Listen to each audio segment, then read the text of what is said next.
किसका जवाब क्या है?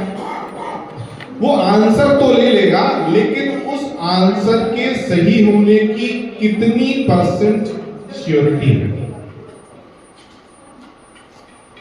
मैं एक उदाहरण के तौर पर बता रहा हूं।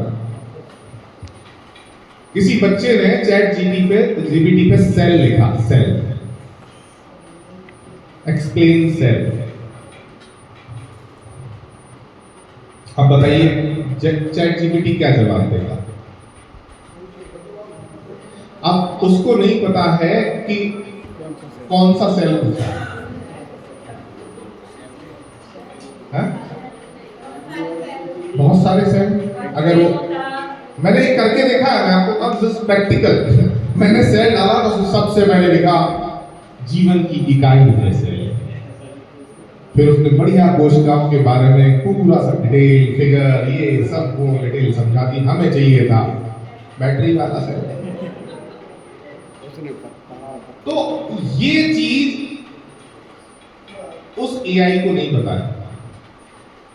अगर आपको एआई से कुछ पूछना है तो पहले वो प्लेटफॉर्म क्रिएट करना पड़ेगा कि हम आपसे क्या पूछना चाह रहे हैं। अभी आप एक काम करिए, किसी भी बीमारी के बारे में एआई से पूछिए, छोटी से छोटी बीमारी, और फिर उसकी डिटेलिंग उससे मांगिए। वो अंत में उसके बारे में इतना बुरा बुरा बता देगा कि आपको पसीने आ जाएंगे। आप कोई भी बीमारी डाल लीजिए,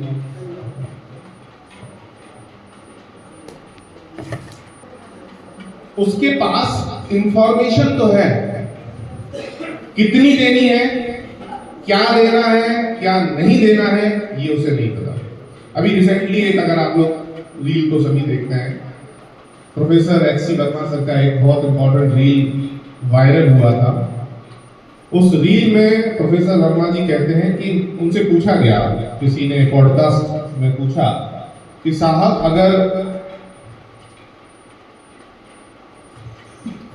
हम सभी स्वागत करते हैं अपने जिला शिक्षा एवं प्रशिक्षण संस्थान के सभागार में आदरणीय एस.एन. त्रिपाठी सर का, जो कि डिप्टी डायरेक्टर हैं अर्थ एवं संख्या विभाग के।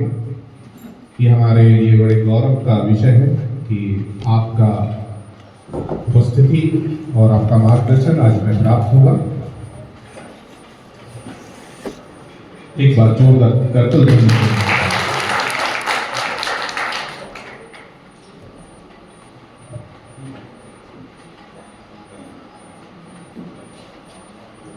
ना अगर करें, आज का जो अवसर हमें अनायास ही प्राप्त हो गया। इस मंच पर देखिए, मंच लोगों को सुशोभित नहीं करता है, लोग और व्यक्तित्व हमेशा मंच को सुशोभित करते हैं।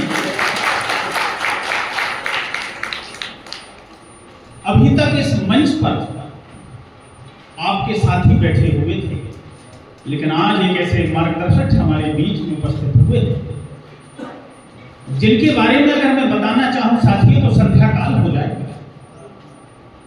यूं तो मंडल प्रशासन की व्यवस्था के अभिन्न स्तंभ हैं, लेकिन जब एक व्यक्तित्व की बात की जाती है तो मैं उनके लिए एक ही लाइन निकलती है कि हमारे जो अतिथि हैं परम आदरणीय एस.एन. त्रिपाठी साहब, डिप्टी डायरेक्टर हैं, जैसा कि संचालक साहब ने बताया है कि इन्हें जानना समझना बड़ा आसान है दोस्तों। ये रो पड़ते हैं अपने लोगों का दर्द देखकर।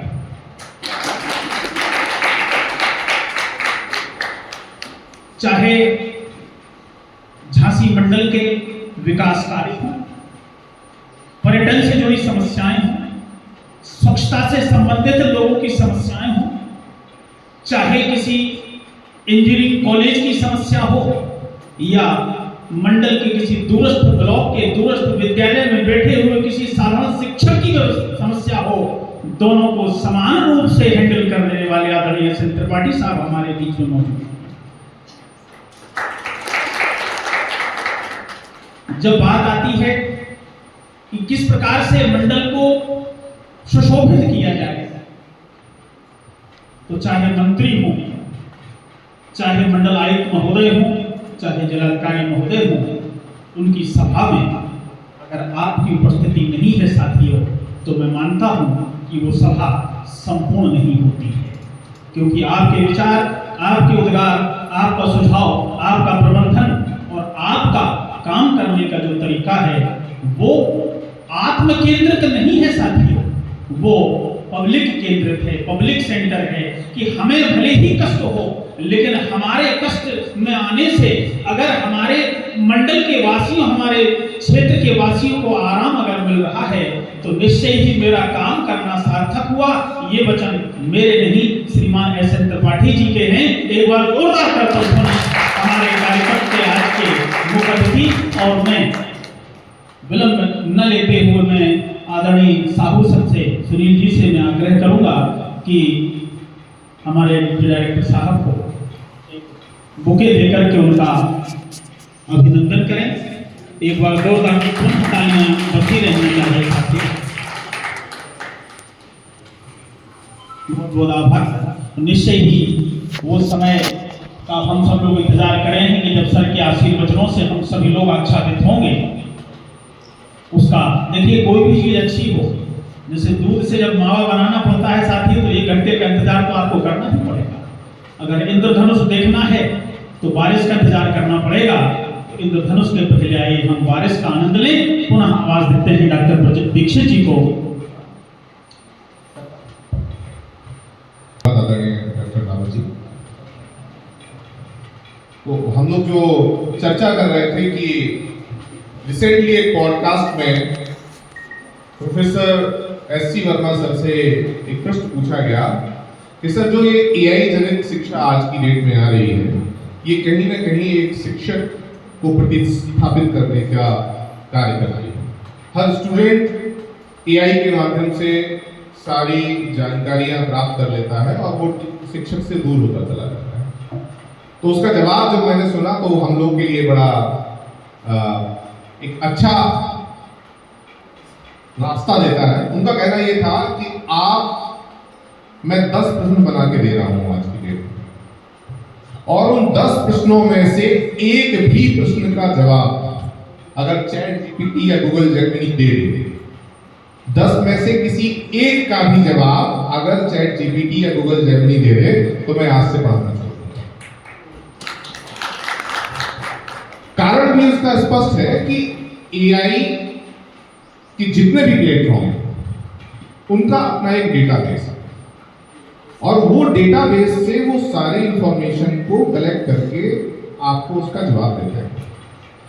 तो हमारा क्या है कि हम लोग वो प्रश्न पूछते हैं जो इसका डेटा, इसके आंसर्स उसके बाद बहुत सारे हैं, उस आंसर में से वो सबसे सिलेक्टेड, जो जिसकी सबसे ज्यादा उत्तर दिए गए हैं, उनको फॉर्मूले से निकाल करके और आपके सामने प्रस्तुत कर देते हैं।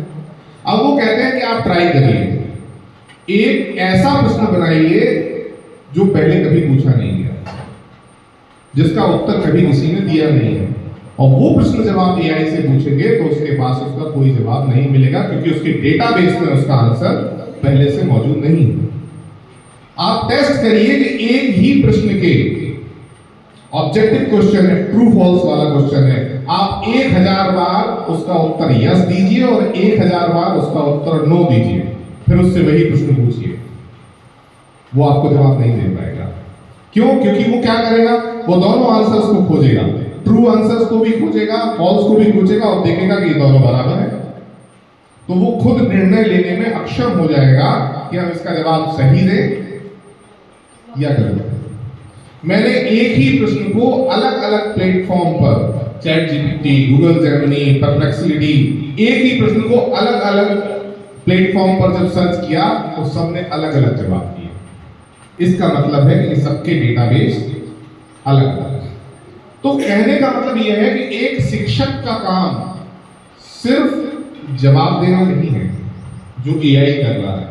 एक शिक्षक का काम है कि वो उनको प्रश्न करना भी सिखाए, उनको प्रश्न बनाना भी सिखाए। इसलिए जब कभी भी हम किसी विद्वान के लेक्चर को सुनते हैं तो उन्होंने हमेशा ये कहा है कि अपने स्टूडेंट को आप जिज्ञासु बनाइए, उसको मोटिवेट करिए कि वो प्रश्न करना शुरू करे, वो आपसे पूछना शुरू करे। ऐसा माहौल तैयार करिए कि वो जब आप कुछ पढ़ा रहे हैं तो वो हमेशा ऐसा हाथ खड़ा करे, सर पूछना है कुछ। एक डर का माहौल ना हो कि आप सही पढ़ा रहे हैं, गलत पढ़ा रहे हैं, वो सुने चला जा रहा है। अगर वो आपकी कक्षा में आपके विद्यार्थी ने प्रश्न करना शुरू कर दिया है तो आप समझ जाइए कि आप बिल्कुल सही दिशा में जा रहे हैं, यानी आप जो बच्चे को देना चाह रहे हैं वो उस तक पहुंच रहा है। क्योंकि मेरी दो ही चीजें मानना है, जब आप किसी को कुछ पढ़ा रहे हैं तो दो पॉसिबिलिटी है, मैं तीन बोल सकता हूं। एक तो उनको सब कुछ समझ में आ रहा है, एक उन्हें कुछ भी समझ में नहीं आ रहा है, और एक पार्शियल आंशिक रूप से समझ में आ रहा है। तो जब किसी को सब कुछ समझ में आता है तब वो शांत चित्त भाव से बैठ जाता है, बढ़िया मजा आ रहा है, हर चीज समझ में आ रही है, पूछने की आवश्यकता नहीं है। कुछ समझ में नहीं आ रहा तो अब पूछ के करेंगे क्या, क्या पूछे, हमें तो कुछ भी बनने नहीं पड़ रहा है। पूछता केवल वो तभी है जब उसे कुछ बातें समझ में आती हैं और कुछ बातों का वो निराकरण नहीं कर पाता है, तब उसके मन में जिज्ञासा होती है, प्रश्न उठते हैं कि ये बात समझ में नहीं आई, अगर ये हम पूछ लें तो हमारे निदान हो जाएंगे। और मुझे नहीं लगता कि इस संसार में कोई ऐसा विद्यार्थी है जिसे एक बार में सारी चीज समझ में आ जाए। तो आप ये मान के चलिए कि अगर आपकी कक्षा में आपका विद्यार्थी शांत बैठा है तो बात ऊपर से जा रही है, उसको कुछ समझ में नहीं आ रहा है। इसलिए ये रिसर्च कहती है कि एक अच्छा शिक्षक केवल उत्तर नहीं देता, वो छात्रों को प्रश्न करना सिखाता है, उनसे प्रश्न पूछने के लिए उन्हें प्रेरित करता है। तो जो हमारी बदलती आवश्यकताएं हैं उसमें सबसे इंपॉर्टेंट रोल हमारा यही है कि हम उन्हें उनके कौशलों से में आगे बढ़ाएं, लेकिन उनकी सोच को विकसित करने के लिए उन्हें हम कैसे प्रश्न करने के लिए प्रेरित कर सकते हैं उस पर बात करें। इस ये मैंने बताया था इस पर, लेकिन कल बहुत सारी बात हो चुकी है हमारी परंपरागत शिक्षा प्रणाली के बारे में, इसलिए मैं उस पर बहुत ज़्यादा बात नहीं करूँगा। सिर्फ यही बात है कि अभी तक हम जो बात कर रहे थे वो सिर्फ श्रुति आधारित थी। हमारे स्टूडेंट्स ये मानते थे कि जो टीचर पढ़ा रहा है वही सही है। आज की डेट में students with the help of technology they are able to compare कि हमारे टीचर ने जो बताया है वो सही है कि नहीं है। हमने एक विद्यार्थी को एक सवाल बताया गणित का, वो हमारे पास दूसरे दिन पुस्तक लेके आया, बोला क्या सर इसको ये गलत है क्या? They have the second technique, उसी सवाल को हल करने की उसके पास दूसरी विधि है। तो कहने का मतलब ये है कि आप तैयार रहिए कि हमारे स्टूडेंट बहुत हमसे ज्यादा टेक्नोलॉजी को जानते हैं, लेकिन हमारा ये दायित्व बनता है कि हम उनको उस टेक्नोलॉजी के लाभ लेने के लिए प्रेरित करें, उनके जो नुकसान है उनसे उनको बचा देगा। क्योंकि वो दोनों चीजें दे रही है टेक्नोलॉजी, आपको ज्ञान भी दे रही है और आपको दिग्भ्रमित भी कर रही है, आपको गलत डायरेक्शन में भी ले जा रही है। इसलिए ये हमारे दोनों दायित्व बनते हैं कि हम उनको। दूसरी चीज, मेरा जो व्यक्तिगत आकलन है कि हम बच्चे को सिर्फ उनके मार्क्स के बेस पर उनका आकलन न करें। हमारी मजबूरी है, रिजल्ट हम जब बनाते हैं तो कॉपी चेक करनी ही पड़ती है, और कॉपी चेक करने के बाद हम उनके मार्क्स देते हैं। अभी रिसेंटली मुझे सौभाग्य मिला, पिछले वर्ष गर्मियों की छुट्टी में प्रोफेसर वर्मा जी के यहाँ एक 8 दिवसीय शिक्षक कार्यशाला होती है, और मैं उस कार्यशाला के सिर्फ एक्सेप्टेंस लेटर को देख करके इतना प्रसन्न था क्योंकि पिछले 12 साल से उस कार्यशाला में सम्मिलित होने के लिए अप्लाई कर रहा था, और मुझे 12 साल से अनुमति नहीं मिल रही। सर से मिला हूँ कई बार, तो मैंने फिर सीधा फोन करके कहा कि सर मैं 12 वर्ष से अप्लाई कर रहा हूँ, मुझे इसलिए अनुमति नहीं मिलती है। किनको अनुमति मिलती है? जो इसका उसमें सिर्फ 30 लोगों को अलाउ है इन ईयर। तो वो बोले वास्तविकता में आना चाहते हो क्या? मैंने कहा सर आप देखो लगातार 10 वर्ष से मेरा एप्लीकेशन आता है। बोले हम एप्लीकेशन को एंटरटेन नहीं करते हैं। हमने कहा सर फिर किसे एंटरटेन करते हैं? बोले हम तब एंटरटेन करते हैं कि आपकी एप्लीकेशन कोई दूसरा दे। जैसे हमें जाना है और हमारी एप्लीकेशन सुनील साहू सर भेजेंगे, सर इनको आप अपनी ट्रेनिंग में प्लीज बुलाइए, तो बोले वो हमारे लिए ज्यादा मायने रखती है कंपैरेटिव टू सेल्फ जो हमने कहा। तो बोले तुम भी किसी से चिट्ठी लिखवाओ, रिक्वेस्ट करो। तो मैंने दूसरी मेल उन्हें पर्सनल लिखी कि सर आप मेरे लिए सोपान आश्रम में ट्रेनिंग के लिए सिफारिश लगा दें। तो उनके जो पीए हैं उनका फोन आया, बोले हाँ सर का फोन आ गया है कि इस बार ब्रजेश को बुला लेना। मुझे उसमें सौभाग्य मिला, उसमें मुझे बहुत बड़ी चीज सीखने को मिली। उनकी 8 दिवसीय ट्रेनिंग में 3 टेस्ट पेपर सॉल्व करने को मिले, और टेस्ट पेपर में आंसर के साथ क्रॉस लिखना होता था।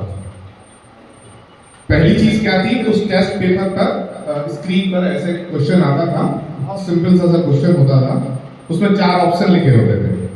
आपको उस क्वेश्चन को देख करके उसके उत्तर को एक प्लेन पेपर पर क्वेश्चन नंबर डाल करके आंसर लिखना होता है। अपना नाम नहीं लिखना है, किसने जवाब दिया है ये नहीं लिखना है, सिर्फ उत्तर लिख दो और फिर ये लिखो कि ये उत्तर आपने क्यों दिया, रीजन बताइए।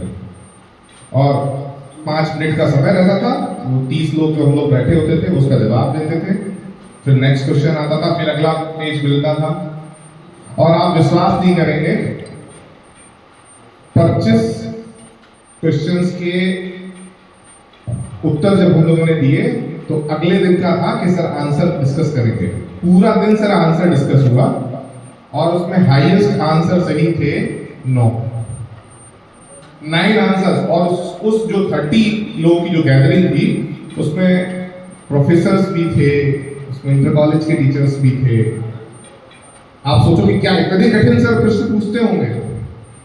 प्रश्न कठिन नहीं थे, लोग ये सोचते थे कि ये वर्मा सर ने प्रश्न पूछा है, इसका लेवल बहुत कठिन होगा। जब वो आंसर एक्सप्लेन करते थे तो लगता था अरे मर गई, इतना सरल सा जवाब, ये तो हम पहले ही सोचे थे। लेकिन हमने तो ये सोचा कि वर्मा सर ने ये क्वेश्चन तैयार किया है तो ये बहुत कठिन होगा। तो वो उन्होंने एक एक्सरसाइज हम लोगों को कराई और ये हम लोगों को सिखाने की कोशिश की कि प्रश्न पूछना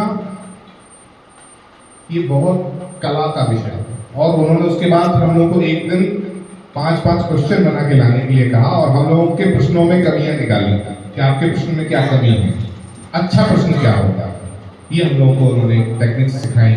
तो कहने का मतलब ये है कि हमें अपने स्टूडेंट्स को उत्तर की अपेक्षा अच्छे प्रश्न पूछने के लिए ट्रेन करना है कि वो अच्छे प्रश्न आपसे पूछें। अगर वो एक अच्छा प्रश्न आपसे पूछना शुरू कर दे रहा है तो आप समझ जाइए कि आपकी कक्षा की जो शिक्षा है वो बहुत उन्नत दिशा में आगे की ओर बढ़ रही है। इस पर हम लोग बात कर ही चुके हैं। कल रूसिया सर ने इस पर बहुत ही विस्तृत रूप से आपसे चर्चा की कि शिक्षक की भूमिका लगातार बदलती चली जा रही है। पहले हमारा जो मोटिव था वो सिर्फ ज्ञान को देने के लिए होता था, अब हम एक फैसिलिटेटर हैं, सुविधा देने वाले व्यक्ति हैं, माहौल क्रिएट करने वाले व्यक्ति हैं। क्योंकि आज की जो वर्तमान शिक्षा है उसमें शिक्षक शिक्षा देने के साथ साथ वो एक इन्वायरमेंट क्रिएट करता है जिसमें विद्यार्थी स्वयं सीखे। हमें उसको ऐसा आदत डाल देनी है कि वो नेचर, भाई विज्ञान कहाँ नहीं है, हर जगह विज्ञान है, वो उस प्रकृति से विज्ञान को खोजे, वो उस प्रकृति से शिक्षा ले। अगर वो सेल्फ लर्निंग का हम उसके अंदर स्किल डेवलप कर देंगे तो हमारा उद्देश्य यही है कि आज तो हम उसके साथ हैं, जब हम उसके साथ नहीं होंगे, वो घर जा रहा होगा, रास्ते में होगा, कहीं ट्रैवल कर रहा होगा, तब कैसे सीखेगा? तो हमें तो सिर्फ उसको इस तरीके से तैयार करना है कि वो नेचर से सीखना शुरू कर दे, वो इन्वायरमेंट से सीखना शुरू कर दे। तो टीचर का रोल आज की डेट में as a guide, as a mentor, as a facilitator हो गया है, ना कि सिर्फ एक शिक्षक के रूप में। शिक्षक की बहुत सारी जिम्मेदारियां हैं, ज्ञान देना, जिज्ञासा, नैतिक, बहुत सारी चीजें हैं, पर हम बहुत ज्यादा डिस्कस नहीं करेंगे। लेकिन हमेशा एक बात पर मैं हमेशा फोकस देता हूं और एक शिक्षक का ये मोटिव भी होना चाहिए कि जब कभी भी हम कोई शिक्षा या कोई ज्ञान को अपने स्टूडेंट तक पहुंचाएं तो कोशिश ये करें कि वो वास्तविकता से जुड़ा हुआ हो या हमारे दैनिक जीवन से या जिसको होता है ना डेली लाइफ एक्सपेरिमेंट से उसको किसी तरीके से अगर आप रिलेट कर सकते हैं। ज्ञान अगर उसके जीवन से जुड़ा हुआ है तो उसको वो लंबे समय तक रिकॉल करके रखता है, उसकी स्मृतियों में वो पढ़ाई लंबे समय तक रहती है। और आजकल बेसिक में भी नहीं है लेकिन सीबीएसई के पैटर्न में एक केस बेस्ड स्टडी के क्वेश्चन अक्सर आते हैं। हाँ, एनसीईआरटी में शुरू हुआ है। क्वेश्चन पेपर में कुछ ऐसे प्रश्न जरूर आएंगे जो केस बेस्ड होंगे। अगर ऐसा हो, वो पहले एक छोटी सी कहानी लिखेंगे 2-4 लाइन की और फिर उसमें एक क्वेश्चन डाल देंगे कि एक बच्चा चला जा रहा है, ऐसा हो रहा है, साइकिल चल रही है, फिर क्या होगा, 4 प्रश्न दे दिए। तो केस बेस्ड स्टडी को हमें भले ही हमारे सिलेबस में नहीं हो लेकिन ये स्टडी जो है ये बच्चों के दैनिक जीवन से जुड़े हुए तथ्यों से क्वेश्चन भी ऐसे बनाते हैं। मेरे एक प्रोफेसर साहब बोल रहे थे, बोले जब हम लोग पढ़ते थे तो किताबें आती थी फॉरेन ऑथर्स की, उसमें एग्जाम्पल लिखा रहता था कि डेविड यहाँ जा रहा है, वो जा रहा है, फिर ऐसे एग्जाम्पल रहते थे। कह रहे बच्चे उससे रिलेट ही नहीं कर पाता था। अरे आप प्रश्न ऐसे बनाइए ना, गणित के प्रश्न ऐसे बनाइए ना कि राम दुकान पे गया, 2 पेंसिल खरीदी, 2 पेन खरीदे, पेंसिल का मूल्य ये है, पेन का मूल्य ये है, तो कितने पैसे खर्च हुए, 50 का नोट दिया तो कितने रुपए वापस हुए। तो उसको ये समझ में तो आए कि इस गणित का प्रयोग हम कहाँ करने वाले हैं। किताबों में जो सवाल हैं वो ऐसे होने चाहिए कि जिसे का वो यूज अपने दैनिक जीवन में कर सके, ना कि वो सिर्फ एक किताबी प्रश्न बन के रह जाए।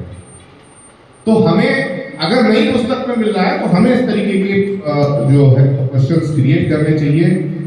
आजकल तो टेक्नोलॉजी अगर बच्चों के लिए है तो टेक्नोलॉजी टीचर्स के लिए भी।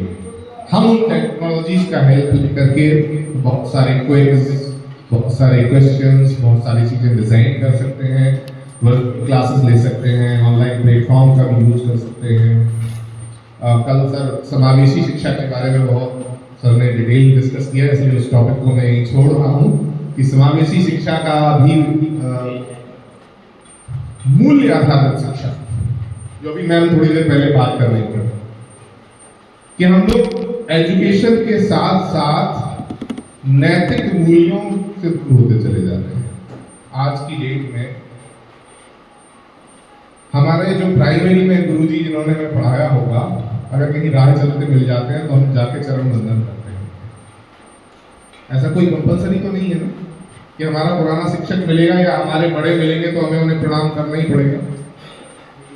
लेकिन ये हमारे संस्कार हैं, ये हमारे पारंपरिक मूल्य हैं जो हमें दिए गए हैं, और उनका हम आज भी, आपसे कोई शिक्षक गुस्सा हो जाए, मान लीजिए सर ये आज आपसे नाराज हो जाए और आप यहाँ से निकले, सर नमस्ते, तो सर आपको डांटेंगे नहीं, ये बात खुशी हो।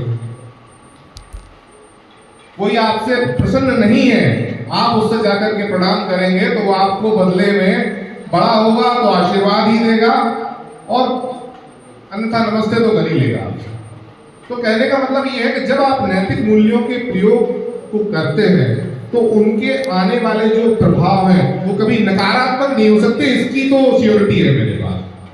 लाभ दे ना दे, कभी उनके नेगेटिव रिजल्ट्स नहीं मिलने वाले हैं, और जो चीज हमें नेगेटिविटी से दूर रख रही है, हमें अपने बच्चों को कम से कम उससे दूर नहीं करना चाहिए।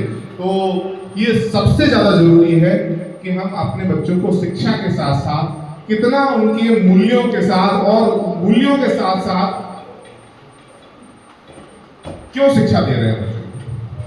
एक आने वाली जनरेशन के कंधों पर हम बड़ी जिम्मेदारी देना चाहते हैं समाज को।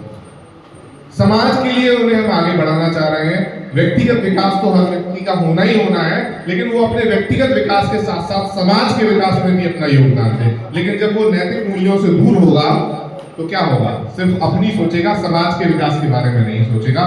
तो हमारा उद्देश्य जो शिक्षकों का है वो क्या है, आने वाले उन्नत उत्कृष्ट राष्ट्र को बनाने का हमारा जो संकल्पना है, उसके लिए समाज के प्रति दायित्व, हमें अपने बच्चों के अंदर जगाने होंगे और वो जिम्मेवारी सिर्फ हम अपने मूल्यों से ही उनको दे सकते हैं।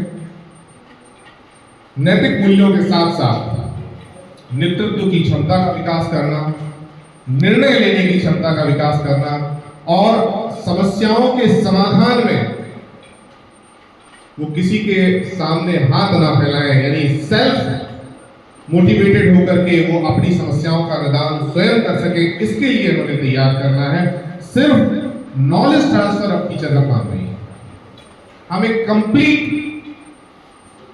व्यक्तित्व तैयार करना है, ये हमारा मोटिव है।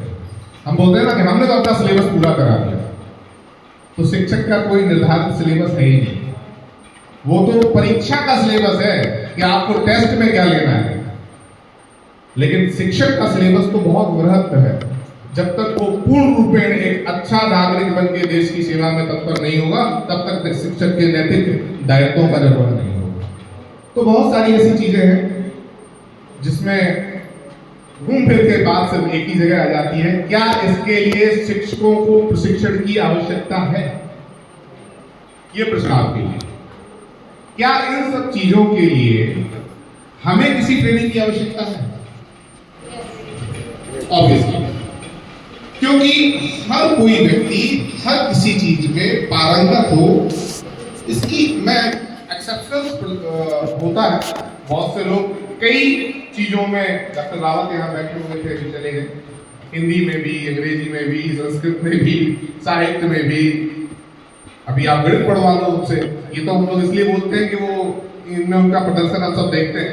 विज्ञान और गणित के क्षेत्र में भी वो बहुत उत्कृष्ट सेवाएं देते आ रहे हैं।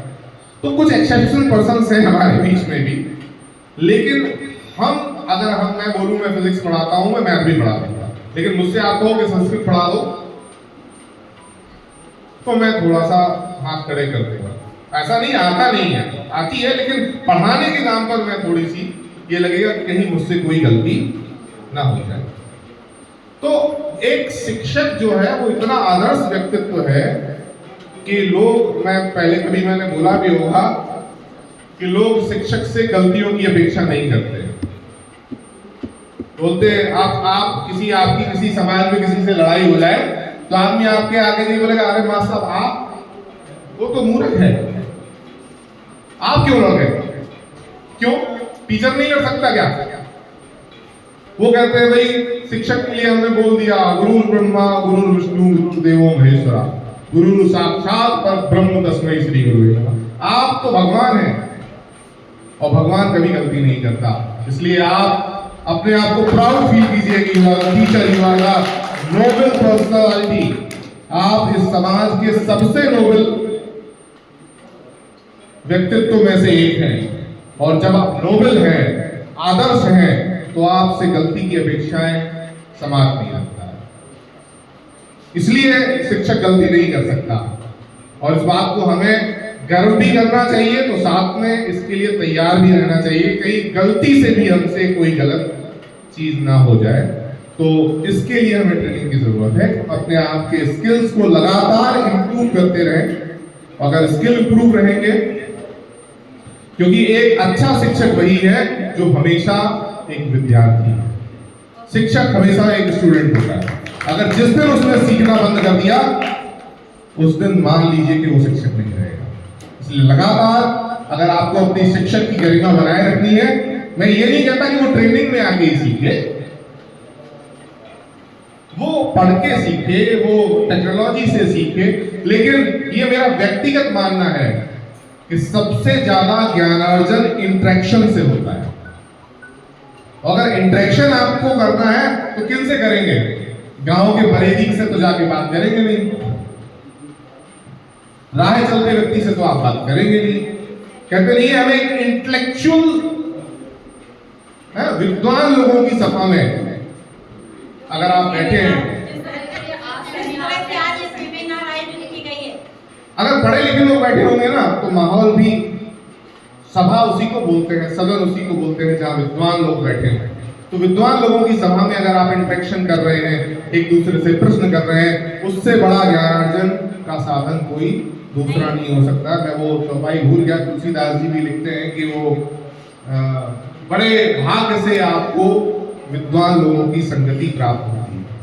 अगर आपके कोई अच्छे कर्म रहे होंगे तभी आपको विद्वत जन का साथ मिलता है। तो ऐसा ही आज सौभाग्य हमारे साथ भी है कि त्रिपाठी सर का सानिध्य आज हम लोगों को मिल रहा है। उनके मार्गदर्शन में हम लोग कुछ सीखेंगे।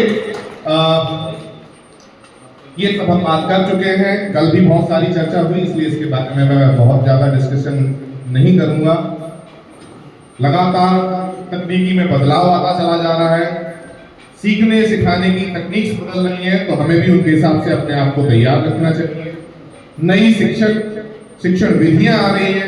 हमसे कोई एक सज्जन हमारे शिक्षक साथी बोल रहे थे कि अब सरकार टीचरों को सिखाएगी कैसे पढ़ाना है। हमारी जिंदगी निकल गई, मैडम 27 साल से पढ़ा रही है, अब उन्हें कोई ये बताए कैसे पढ़ाओ। लेकिन इसका दूसरा परिवेश भी सोचिए। सरकार ये नहीं कह रही है, प्रशासन ये नहीं कह रहा है कि आप हमारी तकनीक से पढ़ाओ, आप ये तकनीक भी जानो। आपकी क्लास में 100 बच्चे हैं, 100 के 100 बच्चे एक ही तकनीक से नहीं समझते। आप बोलते हो ना कि 50% बच्चा तो बहुत अच्छा है, तुरंत समझ लेता है। 30% बच्चा वो है जिसे हमें दोबारा मेहनत करनी पड़ती है। 10% बच्चा वो है जिसके साथ हम सर मारते रहते हैं और वो नहीं सीख पाता। शासन प्रशासन चाहता है वो 10 बच्चे छूट न जाएं, वो वंचित ना रह जाएं, उन तक कैसे हमारी नॉलेज सिस्टम पहुंच सके, उसके लिए वो कह रहा है कि आप स्वयं सीखो, नहीं तो हम बता रहे हैं ये टेक्निक है, अगर ये टेक्निक आपसे मैच कर रही है बहुत अच्छी बात है, नहीं कर रही है नई शिक्षा पद्धति आप बताओ। ये ट्रेनिंग्स में हम लोग अक्सर बात करते हैं ना कि आप लोग बताइए कोई पेडागॉजी बताइए, टीचिंग पेडागॉजी, हो सकता है हम उससे वंचित हों, हम ही सीख लें। तो ट्रेनिंग का मतलब ये नहीं है कि आपको इसी को फॉलो करना है। This is one of the way, ये भी एक तरीका है। आप इसको भी अपने उस बहुत बड़े सिस्टम में एक टूल की तरह सेव कर लीजिए। जब आपको लगे कि हमारा वो वाला अस्त्र, अग्नि अस्त्र काम नहीं कर रहा है तो ब्रह्मास्त्र निकालेंगे, ये काम नहीं कर रहा है तो पाशुपत अस्त्र निकालेंगे। आपके तर्कस तीरों से भरा होना चाहिए।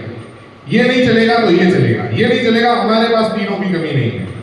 तो उस तर्कस को इनरिच करने के लिए हमें ट्रेनिंग्स की जरूरत पड़ती है। और मैं जब भी ट्रेनिंग की बात आती है, मुझे जब भी किसी भी ट्रेनिंग में प्रतिभा करने का मौका मिला होगा, तो मैं कहता हूं कि वो ट्रेनिंग तो नाम है, ये प्लेटफॉर्म है टीचर्स के इंटरेक्शन का, आपस में एक दूसरे से बात करने का, जिससे हम समस्याओं के समाधानों को मिल करके खोजें और उन्नत भारत की ओर अग्रसर हो।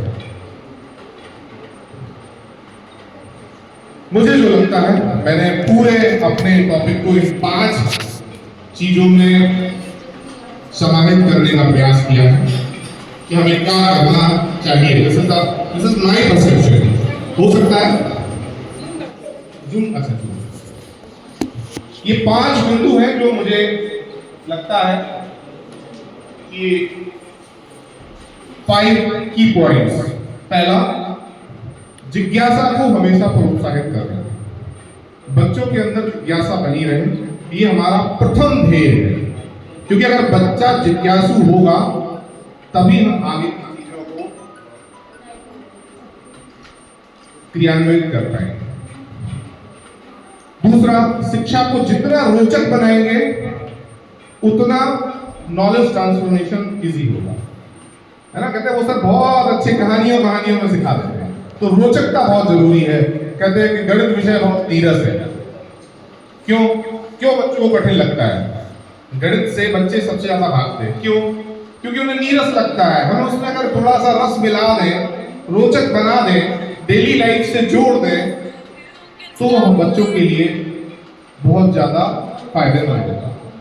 और सबसे इंपॉर्टेंट चीज, जहां मुझे भी कभी कभी लगता है कि मैं गलती कर जाता हूं, हर बच्चे को अवसर जरूर देना चाहिए। हम कभी भी क्या करते हैं कि प्रथम पंक्ति या द्वितीय पंक्ति में बैठे हुए बच्चों से ही प्रश्न पूछ लेते हैं, उनसे ही जवाब दे देते हैं। कक्षा की अंतिम पंक्ति में बैठा हुआ बच्चा जो हमसे थोड़ा सा झेप रहा है, जो हमसे बात करने में हिचकिचा रहा है, वो हमसे वंचित रह जाता है। तो हमारा एक अच्छे शिक्षक का ये उद्देश्य होना चाहिए कि वो अंतिम पंक्ति के अंतिम छात्र से भी इंटरेक्ट करे, उसको अवसर प्रदान करे। और टूल्स जरूरी नहीं है कि हम मार्केट से या इंटरनेट से ही लें, टूल्स हम खुद बना सकते हैं। आपके सामने बहुत बड़ा उदाहरण के रूप में डॉक्टर खुर्शीद हसन साहब बैठे हुए हैं, जिनकी लैब को लोग कॉपी कर करके पूरे प्रदेश में बना रहे हैं। क्या सर ने कहीं से कॉपी की है? नहीं, सर की खुद की इन्वेंशन है और सर ने उसे ओपन कर रखा है कि आओ भैया हमसे सीखो, ले जाओ, हमने जो कर लिया, जो मेहनत कर ली, आप मेहनत मत करो, आप हमसे सीख लो। सर को देख करके हमने भी अपनी कक्षा में एक घंटे का समय रखा है, ओपन प्लेटफॉर्म, कबाड़ पटक देते हैं, जो कर सकते हो उससे बनाने का प्रयास करो, कोई टास्क नहीं, ये सामान पड़ा है, करो कुछ। अभी आप कभी मेरी कक्षा में आएंगे, कम से कम 500 ऐसी पेंटिंग्स रखी होंगी, आकर के स्केच रखे हैं, पेन रखे, बनाओ बस। सर देखें, बनाना कुछ विज्ञान से या प्रकृति से, आप इतने देखेंगे, मतलब विज्ञान में क्या क्या वो सोच सकते हैं, हमने भी नहीं सोचा ऐसा कभी। ऐसे ऐसे कलर चित्र बनाते हैं और पेंटिंग करते हैं। बस हमारा काम क्या है, हर 15 दिन के बाद 2-4 पेन खरीदे, ये इसने सबसे अच्छा बनाया है, प्रोत्साहित करें। उसको लगता है अगले बार ये पेन हमें लेना है। कोई कंपटीशन थोड़ी ना था, ऐसे बैठे हैं फ्री टाइम में, बच्चे बना रहे हैं, हमने उनको मोटिवेट करने की यूज कर दिया। और सबसे लास्ट एंड सबसे इंपॉर्टेंट चीज है, उनको सिखाना तो दूर ठीक है, हमें भी सीखना है, क्योंकि दौर बदलते चले जा रहे हैं और पहले टीचर को खुद इनरिच होना बहुत जरूरी है। और फाइनली कंक्लूजन बताने की आवश्यकता है नहीं कि जितनी भी शिक्षण विधियां हैं, जो भी टेक्निक्स हैं, वो सब एक ही चीज हमें ले जाती हैं कि हम कैसे अपनी शिक्षण पद्धति को रुचिकर बनाएं, कितना प्रभावी तरीके से हम उसका संप्रेषण कर सकें, कितने अच्छे तरीके से। देखिए, अच्छा खाना है, आपने बहुत साफ सफाई से बढ़िया सुंदर पकवान बनाए हैं, तो भोजन के लिए सबसे इंपॉर्टेंट तो यही है कि स्वादिष्ट भोजन बने, लेकिन उसके साथ इंपॉर्टेंट ये भी है कि उसे कितने अच्छे तरीके से परोसा जाए। आपने कितना बढ़िया खाना बनाया और चिल्लाएगा आओ खा लो, आधी भूख मर गई आपकी, और आपने प्रेम से बुलाया है किसी को, तो भूख नहीं भी होगी ना, तो कहेगा चलिए अब इतना आप आग्रह कर रहे हैं तो प्रेम से 2 निवाले तो हम खा ही लेंगे। तो भरे हुए पेट में भी लोग बाहर भोजन कर लेते हैं, तो आपका अगर संप्रेषण रुचिकर होगा तो बच्चा कैसे नहीं सीखेगा, सीखना पड़ेगा उसे। बस बहुत बहुत धन्यवाद आप सभी ने, बहुत सारी बातें हैं, ये एंडलेस है डिस्कशन, लेकिन हम चाहेंगे कि हमारे त्रिपाठी सर हमारे बीच मौजूद हैं। हम लोग तो अक्सर ऐसा हमें मौका मिलता है कि एक दूसरों से ज्ञान पर चर्चा हम लोग करते रहते हैं, लेकिन हमारा बड़ा सौभाग्य का विषय है, और मेरा सौभाग्य का विषय है कि मैंने सर को कई बार सुना है, सर के साथ कई कार्यक्रमों में रहा हूँ। मैं चाह रहा हूँ कि ये सौभाग्य मेरे साथ आपको भी मिले, और सर के जो मार्गदर्शन है वो हम सभी को लगातार प्राप्त हुआ है, आगे भी प्राप्त होता रहेगा। इसी आशा से मैं सर से अनुरोध करूँगा कि हमारे शिक्षक साथियों को अपने व्याख्यान के माध्यम से आशीर्वाद हम लोगों को प्रदान करें।